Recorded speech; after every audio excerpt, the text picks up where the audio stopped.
जमात इस्लामी की ओर से एक बहुत महत्वपूर्ण विषय के ऊपर चर्चा करने के लिए हमको आमंत्रित किया गया। आज पूरे विश्व में मानव जाति कोरोना बीमारी जो महामारी का रूप अख्तियार कर गई है, जिसने पूरे मानव समाज को भयभीत कर रखा है, उसके बारे में कुछ विचार विमर्श करने के लिए हम कुछ समय ले रहे हैं। महापुरुषों ने हमको बताया कि जब भी कोई आपदा आती है, कोई मुसीबत आती है, चाहे वो शारीरिक रोगों के रूप में हो, चाहे वो सामाजिक या मानसिक समस्याओं के रूप में हो,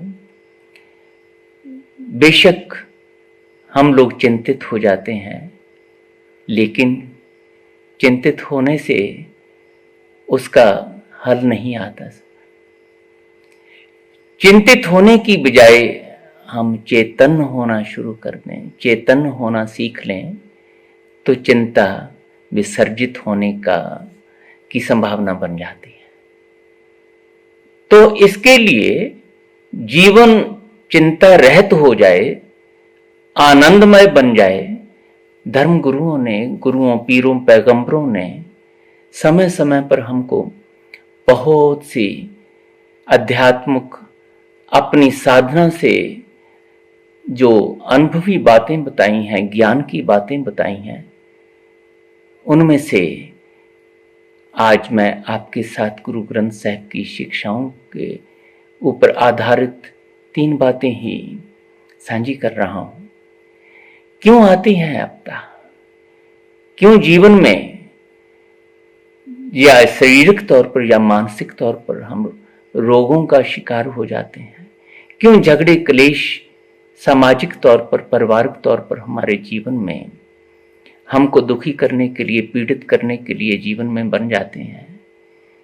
महापुरुष हमको बताते हैं। ज्यादा विस्तार में जाने की जरूरत नहीं। आपने चिंता तो करनी सीख ली, चिंतन करना भूल गए, और चिंतन भी आत्मचिंतन के रूप में करना था। तो हम अपने साथ रोज 5-7 मिनट बिताना भी भूल गए। आत्मचिंतन, अपने साथ अपनी पड़चोल, अपने आप का एनालिसिस करना, अपने आप की परख करनी थी। तो 3 बातें गुरु ग्रंथ साहिब की शिक्षाओं के ऊपर आधारित मैं आपसे आत्मचिंतन के लिए साझी कर रहा हूं। पहले, जीवन में जब तक संयम नहीं है, चाहे वो अपने विचारों के ऊपर, चाहे अपने कर्मों के ऊपर, चाहे अपने व्यवहार के रूप में, यदि किसी भी बात में संयम नहीं है तो आपदा आएगी।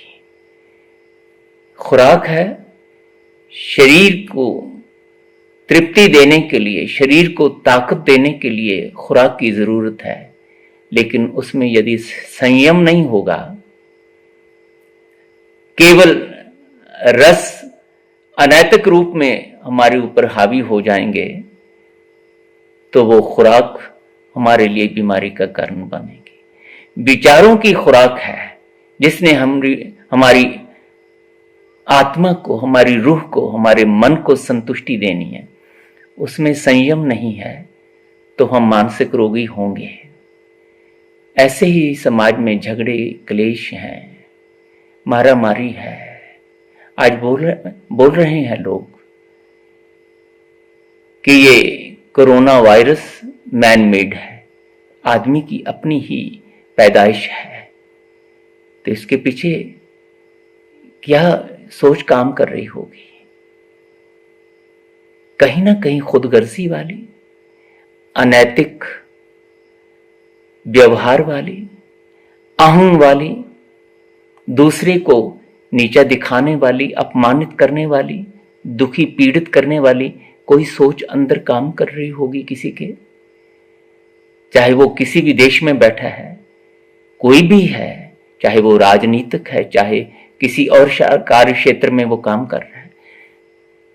तो पहले जीवन में संयम नहीं है तो फिर बहुत सी आपदाएं आने की संभावना। दूसरी बात, संतोष। संयममय ढंग से कुछ भी हमने आर्थिक तौर पे, पदार्थक तौर पे कमाया, यदि उसमें संतोष नहीं है, तृप्ति नहीं है, तो वो तृष्णा बनेगी। तो तृष्णा में से खुदगर्जी निकलेगी, ईर्ष्या निकलेगी। हमारा अहं बार बार हमको दूसरे से अनैतिक ढंग से आगे निकलने के लिए तंग करेगा, और वो खुदगर्जी, वो अहं, वो तृष्णा हमारे जीवन में दूसरों को तो पीड़ित करेगी ही, उसका पीड़ादायी प्रभाव हमारे जीवन के ऊपर भी पड़ेगा। तीसरी बात सेवा है। संयममय ढंग से किया हुआ कुछ भी जो प्राप्ति है, चाहे वो पदार्थक है, चाहे वो आध्यात्मिक है, चाहे वो किसी भी रूप में है, यदि हम दूसरों के साथ, दूसरों की भलाई के साथ, दूसरों के आनंदमय जीवन के लिए बांट लेते हैं, चाहे वो परमात्मा की प्यार याद है, उनके सद्गुणों की चर्चा है, चाहे वो जीवन में आर्थिक तौर पे, पदार्थक रूप में कुछ भी कमाया है, वो बांट के खाने के लिए, किसी लोड़वंद पीड़ित के लिए कुछ बांट के करने के लिए हमारे मन में विचार है, तो ये आपदाएं आएंगी भी तो भी हमको चिंतित नहीं कर पाएंगी। उनके इलाज हम संयममय जीवन के रूप में और खुदगर्जी को छोड़कर, अहं को छोड़कर, दूसरों के साथ मिल बैठ करके खाने से, मिल बैठकर बांटने से, उन आपदाओं में से निकलने वाली चिंता से बच सकते हैं, दूसरों को बचा सकते हैं। संयममय जीवन, संतोषमय जीवन और दूसरों की भलाई के लिए हमेशा परोपकारी बन करके जीवन में समय गुजारना सीख लें तो समय केवल गुजरेगा नहीं, समय सफल हो जाएगा। जीवन चिंतातुर नहीं रहेगा, चिंतामय नहीं रहेगा, आनंदमय बन जाएगा।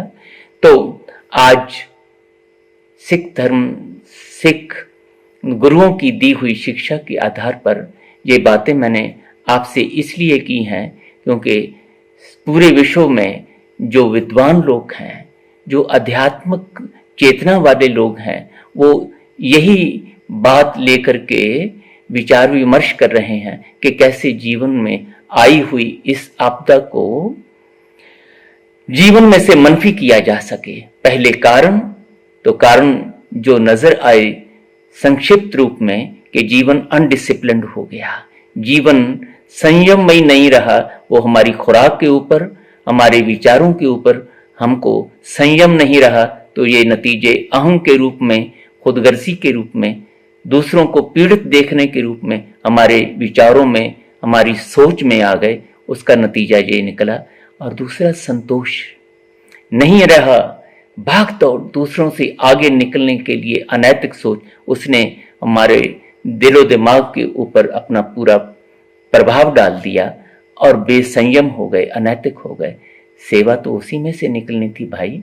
मालिक कृपा करे ऐसा हो सके कि हम जीवन में संयममयी, संतोषमयी और दूसरों की भलाई के लिए तत्पर हो सकें। अपने अपने धार्मिक गुरुओं की दी हुई शिक्षाओं को जीवन में अमली रूप दे करके फिर ऐसा समाज सृजने की बात करें जिसमें ये आपदाएं किसी न किसी रूप में कभी आ भी जाएं तो मिल करके इन आपदाओं को जीवन में से निकाल करके आनंदमय नतीजों के लिए हम अधिकारी बन सकें। सभ्य जी समाल अपनी मेहर कर, ये प्रार्थना मालिक के चरणों में करता हुआ अपनी वाणी को विश्राम देता हूँ। वाहिगुरु जी का खालसा, वाहिगुरु जी की फतेह।